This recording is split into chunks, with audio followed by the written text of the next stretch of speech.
Good morning, everyone. We'll just give it another couple of seconds to let as many people join as possible, and we'll be kicking off very shortly with our webinar this morning. Thank you.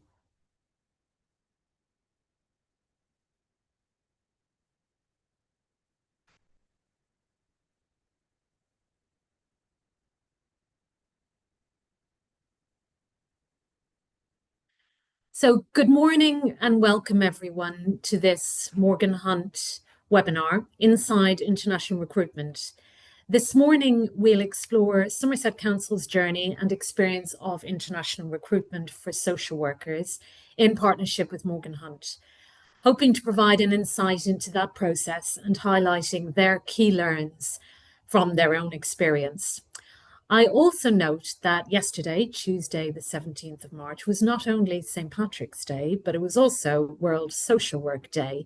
And the theme for this year is co-building hope and harmony, a call to unite a divided society, with the aim to highlight the vital role of social work in bringing people together across communities, cultures, and systems to shape a more inclusive and sustainable tomorrow. So really, this discussion could not be more topical. My name is Clare Keniry, and I'm a director of Morgan Hunt, and I also lead on human resources and employee wellbeing. For those of you not familiar with us, Morgan Hunt is an award-winning national recruitment business with over 150 expert recruiters across the UK in Glasgow, Manchester, Birmingham, and London.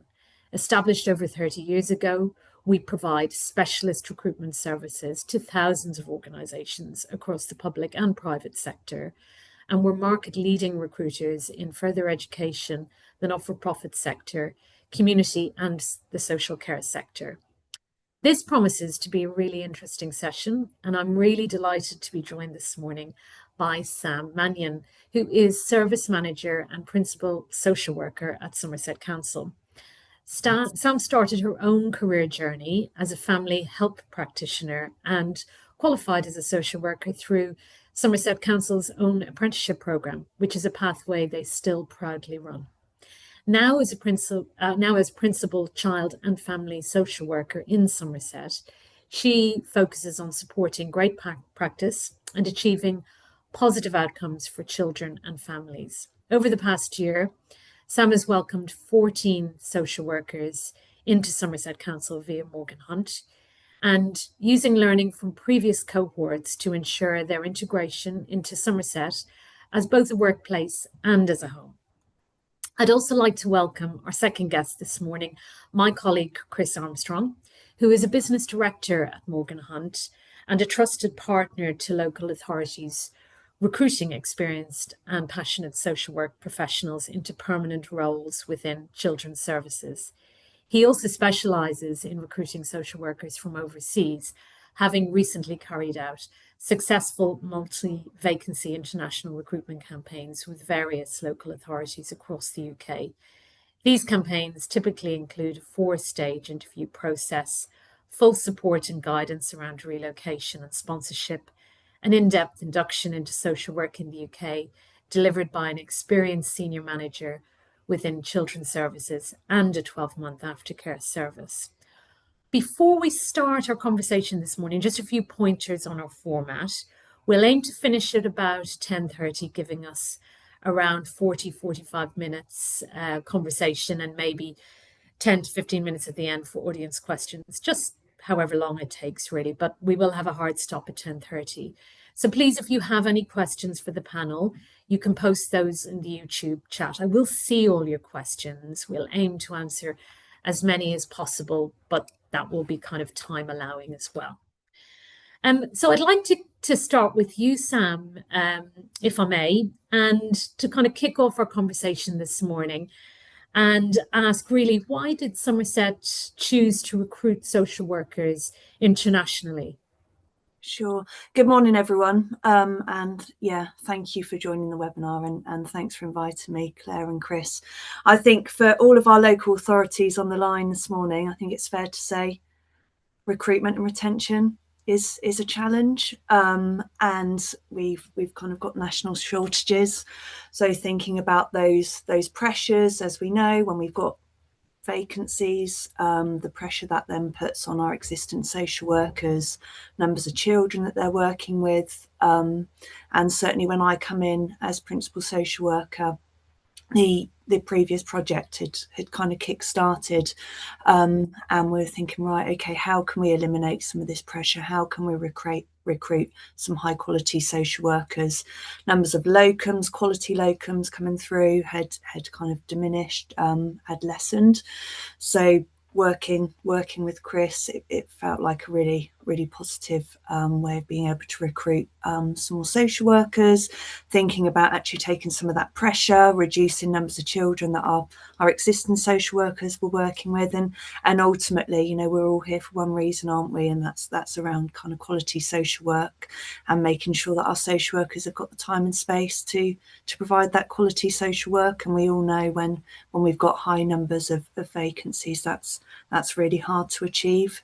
And you know, what we're really passionate about in Somerset is growing our own as well. So actually thinking about, you know, being able to recruit social workers from South Africa and how we can support them into the UK, and really kind of embedding and supporting and providing a clear framework around that, and in the hope that if you put in and you provide that solid support at the beginning, you're likely to retain those workers, and yeah, support that quality social work.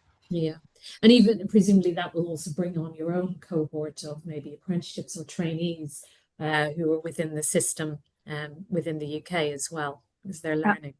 Yeah, absolutely. And I think, you know, there's been a real appetite in terms of, you know, some of our practitioners that have been aspiring to advanced practitioners, thinking about how they can support learning of other social workers. And I think, yeah, there's been great learning, and I think the teams have really embraced that learning and have enjoyed welcoming our social workers. Great.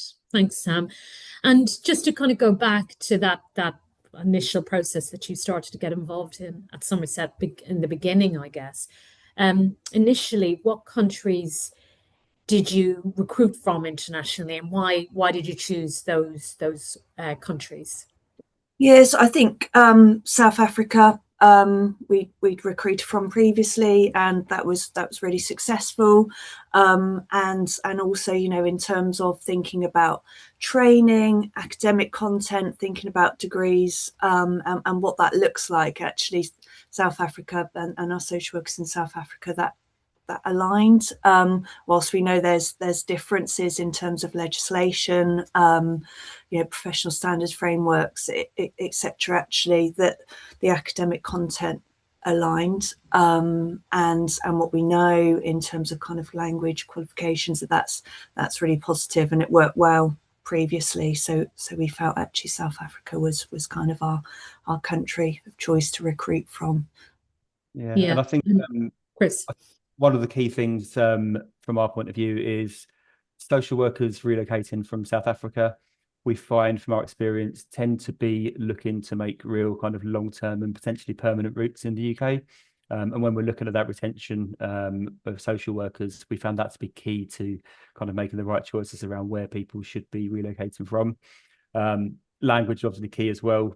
South Africa being a native English speaking language, and social work being practiced in English in South Africa is really key.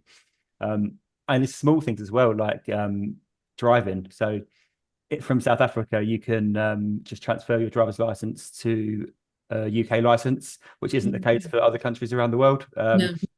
It does come with its own challenges, which we're going to discuss later, but that's a real positive that makes things, it kind of makes our recruitment from South Africa the right thing to do, in our opinion.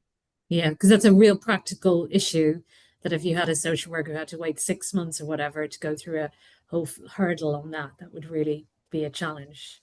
In rural Somerset, that just wouldn't work, Claire. No, no. There isn't any. Yeah, I understand. I certainly wouldn't be passing my driving test tomorrow if I had to take it again either. So I know, yes. And Chris, could you talk us through that recruitment process you then got involved in with Somerset and carried out to identify, you know, suitable candidates for relocating? How you know, How did you go about that? Yeah, so that kind of all started with Sam and I sitting down to say, right, what do we want? What worked last time? What sort of candidates are we looking for? And put together a little bit of a timeline and plan. So once we had that in place, we started our interview process. So we decided between Sam and I that we would be considering candidates for interview who would have a minimum of 2 years experience in a relevant role working with children in South Africa as a social worker. We decided they'd need their Social Work England registration already in place just to save on any delays. And obviously a willingness to drive in the UK. So that was our kind of minimum standard. From there, we started our 3-stage interview process that leads up to our final interviews. First stage of that is a kind of 2-pronged interview, which starts with a real kind of look at the social worker's background. So look at their experience, look at their skills, make sure that their experience matches what we're looking for, and just to understand if we think there's somebody that could succeed in practicing in the UK. The second part of that first interview, in my opinion, is as important, if not more important, and that is a bit of expectation management for the candidates, but also an understanding of their situation and seeing if they actually are in a position to be able to move their whole life to a new continent. So just to put it into kind of a little bit of context, if I'm a social worker in South Africa and I see a vacancy at Somerset for a social worker, the first thing I do is look at that salary and transfer it back to Rand. And I'm all of a sudden on £1 million Rand salary, which seems very exciting. It seems really, really positive. But actually, as we know, and I certainly believe, social workers in the UK are underpaid. Actually, it's a real challenge to live on a social worker salary, a sole social worker salary with a family, and with all those costs that are involved in relocating. So we just make sure that everybody understands exactly what it means and what the cost of living is like and that sort of thing. Because if you don't, I've been in positions where social workers have come over and struggled, and we've made mistakes and not been upfront and let them know what the situation is. And I feel responsible and don't want to put people in that position. So we want to make sure that people understand from the very start what it means. So if we think people are passing that first stage and they're the right people to look through this journey, we'll move on to stage 2, which is a more competency-based kind of values interview, where we'll look for real-life examples from their practice to make sure that the way they've been practicing fits in with our values. Now, we know practice may be a little different, but as long as they've got those skills and that practice experience that we think works, we'll move them on to the next stage. So we moved on and we did written exercises with all of the social workers that we felt that were suitable. We know how important writing is in social work, so we make sure that people have got the right writing skills, which they do, and then from there we built up a shortlist for final interview. Now, Sam, myself, and one other manager from Somerset would be a part of those final interviews. And Sam, I know you found that really beneficial, didn't you? Yeah, absolutely. I think in terms of buy-in, from day one, we talk about relationship-based practice. That's fundamental to all we do in social work, and actually our team managers that are going to be welcoming some new social workers into the teams, it's really important for them to be part of that interview process, and to get to meet social workers at the earliest opportunity to start to build those relationships and get a sense of fit within teams, what that looks like. And I think one of the key things, whilst it was a big time commitment, actually having the consistency of myself or one person within those interviews as well was really helpful in terms of kind of getting a sense of what that looked like, the quality of applicants, the sameness difference, what we were looking at. And I think just to kind of add, Chris, to what you already say, in those initial stages, really that awareness. And I think, you work really closely with us around our practice framework, our models within Somerset, to make sure that actually those qualities, some of those fundamentals, some of those skills and knowledge and experience were kind of there within the practitioners that you were putting forward to us as well. So that was a real strength, making sure that kind of aligned. But yeah, that interview process is just so important, and making sure that we've got the right people on board within that interview process as well. I think, yeah, was really key, and I think it did make a difference to the second time around. And I think you mentioned something quite interesting. Like you mentioned, that's a big time commitment, and if you're the person that's consistently engaging, but actually that time is well spent at that point. Yeah. For for the time that it takes out of your day or week or whatever, if you're investing it then, you hopefully will then reap the rewards by bringing the right people on board who are well informed, the right expectations and understanding, Yeah, presumably. absolutely. And I think, as principal social worker, I'm in a really privileged role in terms of kind of that awareness across Somerset and the different teams and different matches, etc. So yeah, it was really helpful. And I think in terms of being able to kind of share messages and support our leaders and our teams, in terms of new social workers joining us, that really helped with that messaging as well. But yeah, that consistency, I think, was really key. Great, thank you, Sam. And you'd mentioned earlier that you'd experienced recruiting from South Africa a few years ago prior to working potentially with Chris and Morgan Hunt. So how did that go, and what were the challenges that you faced then, I suppose, in comparison to these most recent processes? Yeah, sure. I guess I've been more involved in this time around, but certainly I come in as principal social worker, kind of as previous recruits had started. So was really keen when we started this project to really learn from our social workers that had already joined us, managers, teams, families, feedback, to really make sure that we got it right this time, or as right as we could do in the world of social work. We're working with humans, and we are humans as social workers. So I think that those differences in day-to-day practice was really key. I think paper files, and that use of IT, and I think certainly Chris and I were quite keen to make sure that we kind of recruited practitioners that had already used computer systems, etc. already. So that kind of gave us a bit of a baseline this time around. But I think whilst we talked about that academic content kind of aligning, I think that those differences in legislation, safeguarding standards, those professional standards are different, and just really required a really robust induction training program, practice framework to be able to support our social workers joining us. And I think also, one of the key messages that we were hearing from our leaders and teams is that they perhaps didn't feel as prepared, in terms of that cultural competence. I think we'd done a lot of training and support for our social workers around cultural competencies and the changes for them moving to the UK and what that looked like. But we perhaps didn't put as much emphasis or as much support into our leaders around that cultural competence and supporting social workers joining from another country. Of course, they've already got their social work degree, but I think we all know, moving from one local authority in the same country is hard, let alone moving from another country to practice social work. It's really difficult.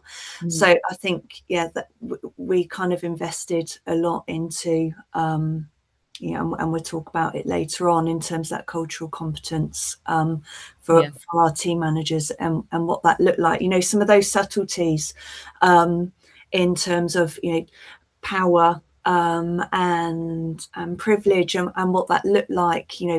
Managers saying, well, the workers are not feeling able to make eye contact with me. Well, actually through that learning, that's kind of part of their culture, and not always feeling able to do that with a leader, not always feeling able to ask for help and support because that's not what they're used to, and kind of leaders would be very directive. And of course, within our world of social work in the UK, we really want to really want to support our workers to grow and develop and learn and bring in their skills, and that isn't always, we don't want to be directive all the time. We want them to learn and grow and develop. So we kind of had some of those challenges. I think, Chris, in terms of driving, I think, I've never driven abroad. And whilst, social workers had their driving license, actually coming over and things like, these roads are really small. How do I get, and just that confidence in terms of driving. And of course, there are those situations where practitioners are having to drive with children and families, and we need to make sure that social workers are feeling safe to do that, and that our children and families are safe in that position as well. So I think it's fair to say, when we started to identify challenges around driving, just that linking in with Chris straight away and saying, what can we do here, was absolutely fantastic. So, straight away, Morgan Hunt were able to put on some additional driving lessons and think about, and that happened really quickly, and supported our social workers to increase their confidence a little bit more, which was really helpful. Great, thank you, Sam. Well, I'll come on to that actually, Chris. I'd like to ask you about that. I'm just going to address, we are getting some questions in, and I've had a number of questions from potential candidates, potential social workers. So whilst we're talking about this process, what I'm going to say is that likely those questions, we'll feed those back to Chris and the team, and we at Morgan Hunt will come back to you to answer those specifically, because we just wanted to more flesh out, I guess, the process as an organisation, Somerset, and explain what experience they've had. So I want to just acknowledge we're getting those, but we will address them, and we'll provide some information after this session. So Sam, you talked about some of the things you picked up. So before we move on to that. Oh, sorry, Chris. Yeah. I'll just so from a logistical point of view as well, we had I think the biggest challenge we had in the first round of recruitment back in 2022, I think it was around accommodation. So when we recruited those first cohorts, which in the end was 25 social workers across adults and children's services, we made an early decision that we were quite keen for social workers to be able to relocate and move into their longer term accommodation immediately, to help them feel settled. So in hindsight, that was the wrong decision, because first of all, it's really tricky. The housing market in the UK is really difficult, and it's quite difficult to get an estate agent to agree to rent a property to somebody who hasn't yet started a job and actually isn't even in the country yet. That became quite challenging, which meant that sometimes it took quite a while. We had situations where when we did secure a property for somebody, they had to relocate kind of immediately because we didn't want to lose it. And it meant that the relocation process was quite bitty. People were kind of sometimes arriving on their own without colleagues starting at the same time, causing a bit of isolation. So that was probably logistically the biggest challenge we had around accommodation, which we had to work on for the second group. Yeah, I can just imagine securing any rental property is a real challenge. And I think, and just to kind of, we all know, to feel safe, that psychological safety, that secure base is so important. And when we had social workers that didn't know where they were going to be living, what that was going to look like long term, that was really hard for them to be able to settle in, and be able to give their all into kind of meeting a team, being a part of a new culture, and integrating within our teams. So those changes and support that was needed around that were really important. Yes. And in terms of them, Sam, you've mentioned some of the changes in the induction. So I think you've mentioned something around a cultural competence workshop. So can you talk us through that and those changes that you made, having discovered that actually we need to spend a bit of time on this? Of course, yeah. So I'd through the interview, recruiting, onboarding process, I think it must have been some Saturday mornings actually, because obviously the social workers were still working. So I joined some training delivered by Dr. McConey, and the relationship obviously during that training, that learning, was really solid that she had with the social workers. They obviously felt really trusting of her, so felt that actually when we identified that our leaders needed a bit more support, wanted some more support around those cultural differences, that confidence, actually making contact with Chris and having that conversation around, could Dr. McConey do something with our leaders? So we had a full day cultural competence workshops where Dr. McConey was able to come in, share some of those cultural differences, share some of those norms, what that looks like, what that feels like, for her as a social worker that's come across. And it was really helpful. I think, as I said earlier, we'd put a lot of time and energy into supporting our social workers joining us, but not enough into our leaders. So I think that was really well received, and I think it really that time and space to reflect and feel safe as a team of leaders as well, to kind of think about what it means, some of the challenges, some of the things that they've faced in terms of recruiting, inducting social workers from a different country, predominantly white British leaders in Somerset, and that white privilege, and really exploring that's supervision, our different styles, how we support one another within that as well. But that workshop was really well received, and I think it made people think a lot, just in terms of, so Chris talked about isolation earlier. So I don't know, we all do things differently in our social work teams. Some teams will go out after work and spend time with one another, or perhaps go for a drink on a Friday after work, and actually there was the element of, well, so the social worker isn't wanting to come with us. It wasn't about the social worker not wanting to come. Actually, in terms of their culture, that wasn't the norm, and that didn't feel right. So just some of that, it wasn't them not wanting to be a part of the team. Actually, it was those cultural differences. So I think that really supported our cohorts this year, which has been really positive. And I think it's fair to say, our social workers that have joined us and our leaders, the feedback has been really positive, and I think that they've seen and felt the difference from that, which has been really positive. Right. And Chris, do you want to talk about that in terms of how you've changed that induction process in terms of working with Sam and other clients?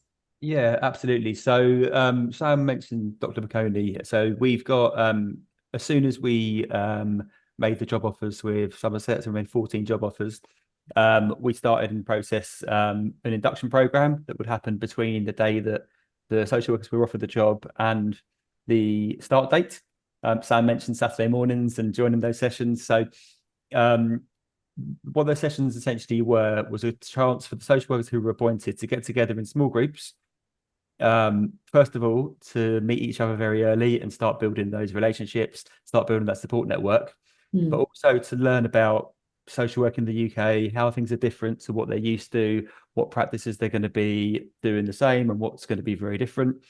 And also culturally living and working in the UK, and just understanding those differences of moving your whole life, as I said, to a new continent. And I think the beauty of those sessions was the fact that they were carried out by our training partner, which is Dr. McConey and her team. And it's a group of social workers, senior managers, practice educators who are living and practicing in the UK. Some have been for 20 or 30 years. Some have been for only 2 or 3 years. But they are originally from Southern Africa. So not only can they tell the differences between the two processes and how it all works, they can also, they've got the lived experience of relocating. They can say, I've been there, I've done this. And it makes such a difference to all of our projects, and people feel so much more ready to join. And I guess that kind of that kind of has also assisted us in our plans for changing the way that we manage the accommodation situation. So because the social workers we're working with have already started to meet each other and get to know each other through that relocation process, we made a bit of a change. And Somerset is, for those that don't know Somerset very well, it's a very large county. There are lots of different bases for social workers. So we made a decision that social workers who were going to be located in the same locality would relocate at the same time. And initially, we would arrange some temporary accommodation where they would live and stay together for the first month or 2 months, whatever really felt most sensible. What that meant was they would travel together. They would have that support with each other to travel to the UK. Yeah. They would be in a kind of fully furnished property that was reasonably priced, and that they could get settled in to start with while they decided where they wanted to live and make their decisions for themselves. What it also did from my point of view is that it allowed me to spend the first 2 days with those social workers, because you can't underestimate how different some things can be when you move your whole life somewhere else. Little things like how to use the heating for the guys arriving in January, that was seriously important. How to lock indoors is different, where the local supermarket is, all that sort of stuff. I was there opening bank accounts. I was there with them to support them through those first 2 days, which made such a difference. And I think speaking to the guys over the last sort of 12 months now since they started, that's one of the things that they said was the most important thing for their settling in process. Yeah, I can see that. And Sam, from your perspective, what kind of positive stories, feedback have you seen in terms of an impact on the service your social workers are providing from this kind of change in approach and supporting these social workers to really understand that, how things are in the UK and make that onboarding more helpful for them? Has a positive impact on the service that they've been providing? Sure, absolutely. I think that the cohort system was really important, and that was a big change from the first round. And people social workers being able to move across, feel a part of a team already, was really important. And I think not only was it important for the social workers, but I think in terms of a real centralised induction period was really helpful for our academy as well, and our consultant social workers and our team managers supporting the induction of social workers coming over. So we were able to have a clear 3 to 4 week induction period, where some of that training was held centrally, some of that was held within their teams, but actually the social workers were able to kind of learn, grow and develop together during that induction period. But also it meant that our leaders and practitioners and buddies, etc., were all able to kind of invest that time within that 4-week period as well, rather than lots of inductions throughout a year. And we all know, as leaders, as practitioners, actually inductions and getting the induction right is not always easy, and it's hard, and it takes a lot of time.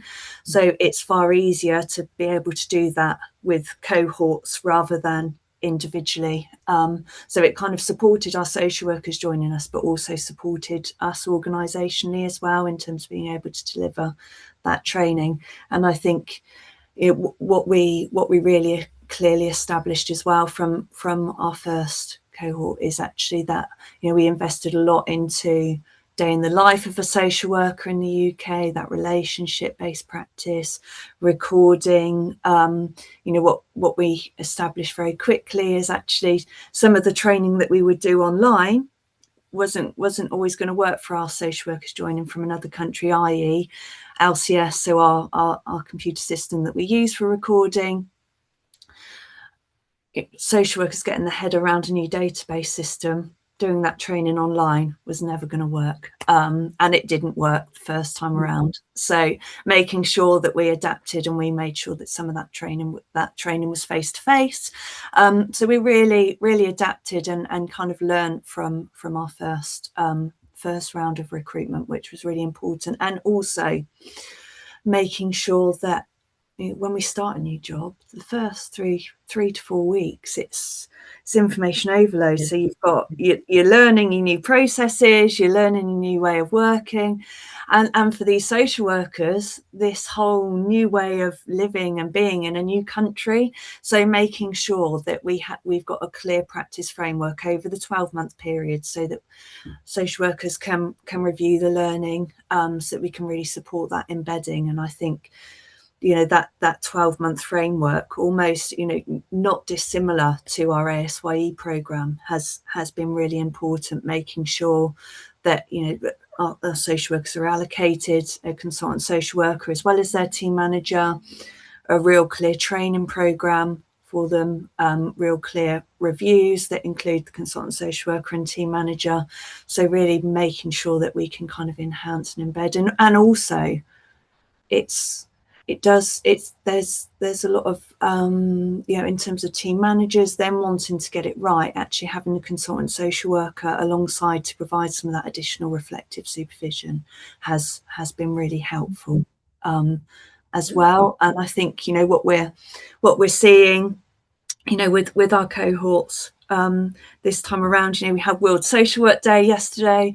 Some of the shout outs, we had lots from our 14 social workers that have joined us, in terms of the relationships they've built and established really quickly, what they're bringing to the teams. So that was really great to see yesterday. We've got some of our social workers that have advancing to advanced practitioner. We've got a social worker who's gone through advanced practitioner and is now a team manager, which is really great seeing him, because the social workers are joining us with a vast amount of skills and experience and knowledge already from South Africa. And it's, whilst we want to make sure we've got a clear framework to support them in terms of that integration into the UK, it's also remembering and kind of learning from their skills and experience and knowledge as well, which has been absolutely great.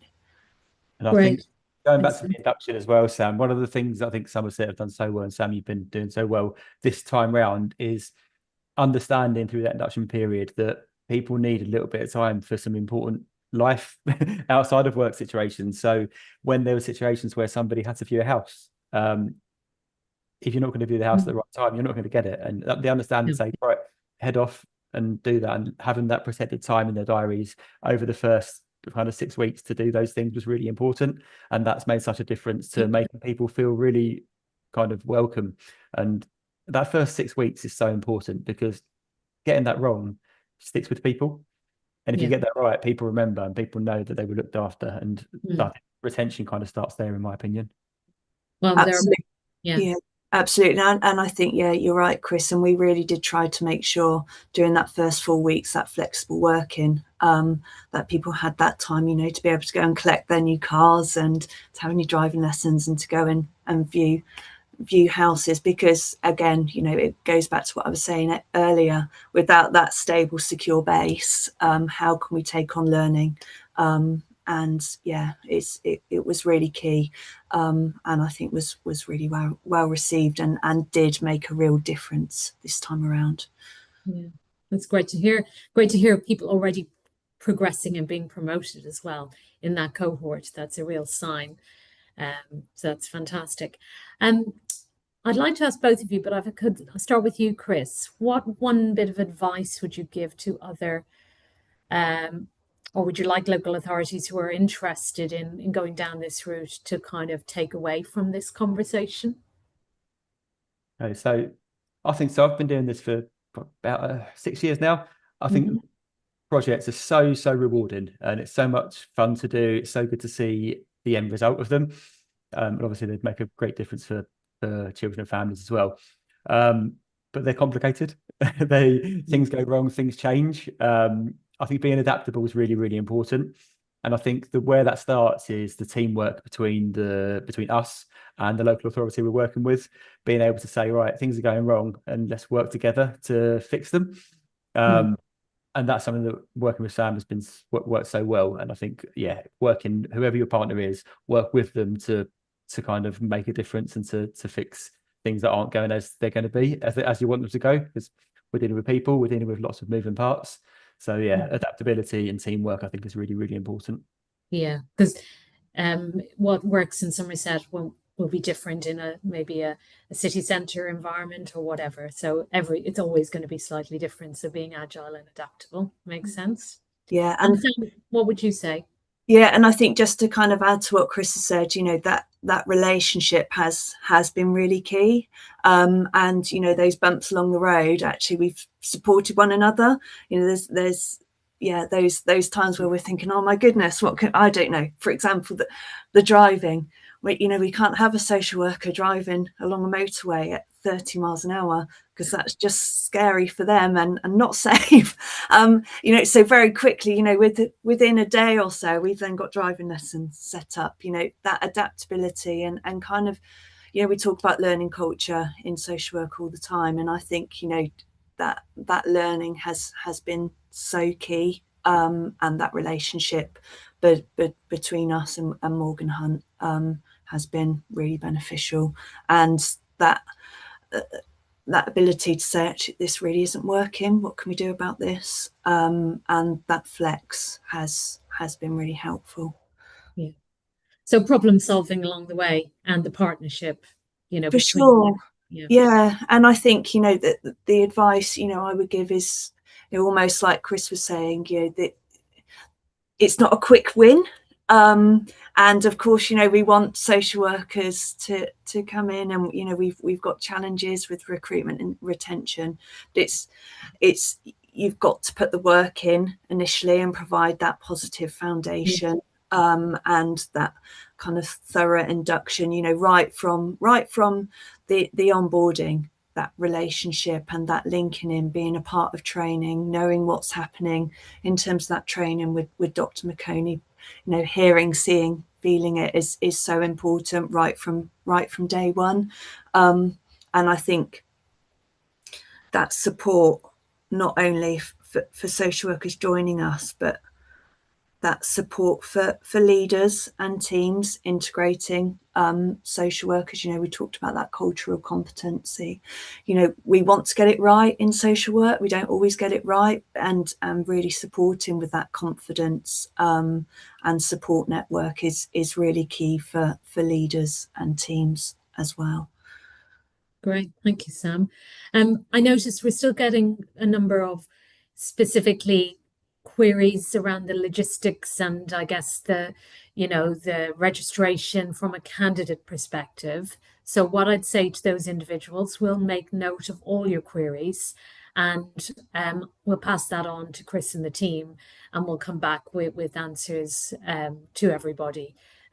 Just because, like I said at the outset, this was more around the kind of exploring the process from a local authority's actual experience, so Sam's lived experience within Somerset. But we'll certainly, and not ignoring those, but just to say we'll address them. So that's all we have time for today, and I think it's been a really interesting conversation.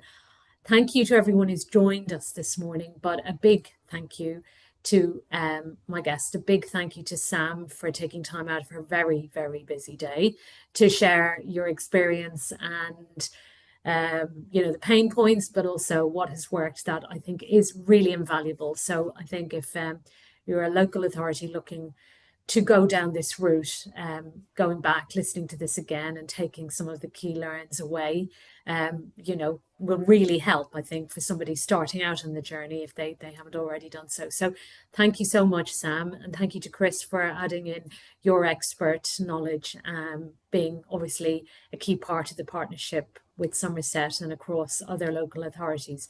Really, really interesting. Thanks again, everyone, for joining. We will send out a recording of this session within the next 24 hours. So keep an eye out for that, and contact details for Chris and the team at Morgan Hunt, so that if you have specific queries, like I said, around job opportunities within social work, you can reach out to Chris and have those and, get that information. So just have a great morning, everybody, and hope to see you all soon. Thank you. Thanks. Thank you, everyone. We're off now. We're not live? Yeah.